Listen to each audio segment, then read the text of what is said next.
जय माता की। कैसे हैं आप सब? आप सबका स्वागत है मेरे इस यूट्यूब चैनल पर। अगर आप मेरे चैनल पर नए हैं तो मेरे चैनल को सब्सक्राइब कीजिए और बेल आइकन दबाइए ताकि मेरे द्वारा अपलोड की गई हर वीडियो की नोटिफिकेशन आपको मिल सके।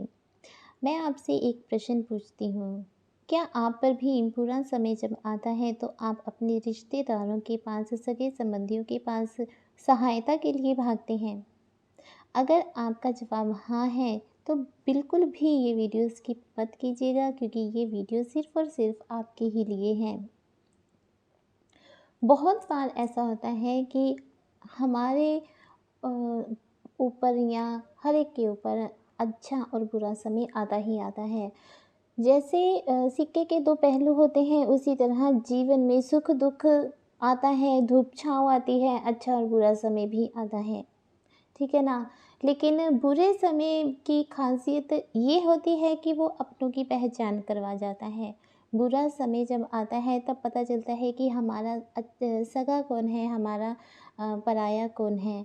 और जब बुरा समय आता है तब इंसान अपने रिश्तेदारों के पास भागता है, अपने सगे-संबंधियों के पास भागता है और उनसे सहायता माँगता है। और बुरे समय में इंसान भगवान को बिल्कुल ही भूल जाता है।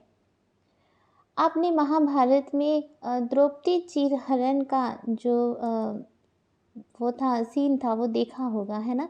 आपने पढ़ा भी होगा जो लोग पढ़ते हैं, महाभारत पढ़ते हैं, है ना? या गीता पढ़ते हैं। क्या है कि जब द्रौपदी का चीरहरण हो रहा था, उसके ऊपर बुरा समय था। जब उसका चीरहरण हो रहा था, उस समय द्रौपदी ने क्या किया, हर एक से मदद माँगी। वो अपने सगे-संबंधियों के पास मदद के लिए जाती हैं, उनसे मदद माँगती हैं, परंतु कोई भी उसकी सहायता नहीं कर पाता। तब अंत में क्या होता है कि द्रौपदी आँखें बंद करती है और श्री कृष्ण की शरण में जाती है, उनसे सहायता माँगती है। जैसे ही द्रौपदी श्री कृष्ण से सहायता माँगती है, वैसे ही श्री कृष्ण प्रकट होते हैं और उनकी सहायता करते हैं, है ना? और द्रौपदी जो थी वो पूरी सभा में निर्वस्त्र होने से बच जाती है। वही हाल हम सबका है। जब लोगों पर बुरा समय आता है तब वो क्या करते हैं कि अपने सगे-संबंधियों की तरफ भागते हैं, अपने सगे-संबंधियों से सहायता माँगते हैं, है ना? लेकिन भगवान को भूल जाते हैं। देखिए, बुरा समय जब भी आता है तब कभी किसी अपने से सहायता नहीं लेनी चाहिए क्योंकि बुरा समय तो आकर चला जाता है। और अगर किसी ने सहायता आपकी कर भी दी तो वो सारी ज़िंदगी आप पर एहसान जताता रहेगा कि मैंने तेरी सहायता की, इसलिए आज तुझ पर अच्छा समय आया है। इसलिए मेरा मानना तो ये है कि बुरे समय में कभी भी किसी की सहायता मत लो क्योंकि बुरा समय तो चले जाता है परंतु एहसान सारी ज़िंदगी भर का रह जाता है। जब भी बुरा समय आए तब आप भजन सिमरन करना, कीर्तन करना, सत्संग करना ज़्यादा शुरू कर दीजिए। आप ज़्यादा से ज़्यादा समय परमात्मा की शरण में रहिए, उनसे सहायता माँगिए और भजन कीर्तन करते हुए अपने बुरे समय को, दुःख के समय को व्यतीत कर दीजिए।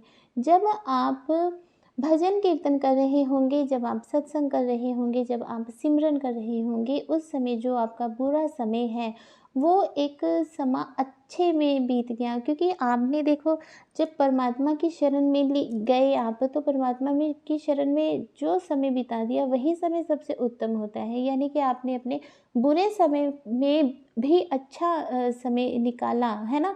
तो क्या होगा कि परमात्मा की शरण में जाने से परमात्मा की सीधी दृष्टि आप पर पड़ेगी। जब आप उनके बुरे समय में भी अपने बुरे समय में भी परमात्मा की शरण में बैठे होंगे तो परमात्मा यही सोचेंगे कि ये मेरा बच्चा है और ये इतने बुरे समय में भी मेरी शरण में बैठा हुआ इतना मज़े से कीर्तन कर रहा है, सत्संग कर रहा है, मंत्र उच्चारण कर रहा है ना? पूजा पाठ कर रहा है। तो भगवान क्या करते हैं कि अपने बच्चे की मदद के लिए उसका जो बुरा समय है उसको अच्छे समय में परिवर्तित कर देते हैं। इसलिए जब भी बुरा समय आए तब बजाय रिश्तेदारों की सहायता माँगने से अपने इष्ट की शरण में जाइए और अपने इष्ट से ही सहायता माँगिए क्योंकि जो सहायता भगवान करते हैं वो कभी भी उसका ताना नहीं मारते और ना ही कभी ये जताते हैं कि मेरी वजह से तेरी ज़िंदगी में अच्छा समय आया है। हम पैदा हुए हैं तो वो भगवान की कृपा थी, भगवान की इच्छा थी। और हमारे जीवन में अगर बुरा समय आया है तो वो भी भगवान की ही कोई ना कोई लीला होती है, और हमें उस लीला को भगवान की शरण में बैठकर ही अ, पूरा करना चाहिए।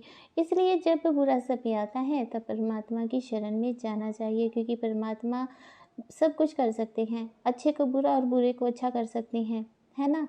इसलिए आप जब भी कोई भी विपदा हो, परेशानी हो, तब परमात्मा से, अपने इष्ट से ही अपनी परेशानी का समाधान माँगिए और उनसे ही अपनी परेशानी को साझा कीजिए। ये था आज का टॉपिक। आशा करती हूँ कि आपको मेरी ये बात अच्छी लगी होगी। अगर आपको मेरी ये बात अच्छी लगी और आप मेरी बात से सहमत हैं तो प्लीज़ लाइक, कमेंट और शेयर कीजिए। मेरे चैनल को सब्सक्राइब कीजिए, बेल आइकन दबाइए। जय माता दी, खुश रहिए, खुशहाल रहिए।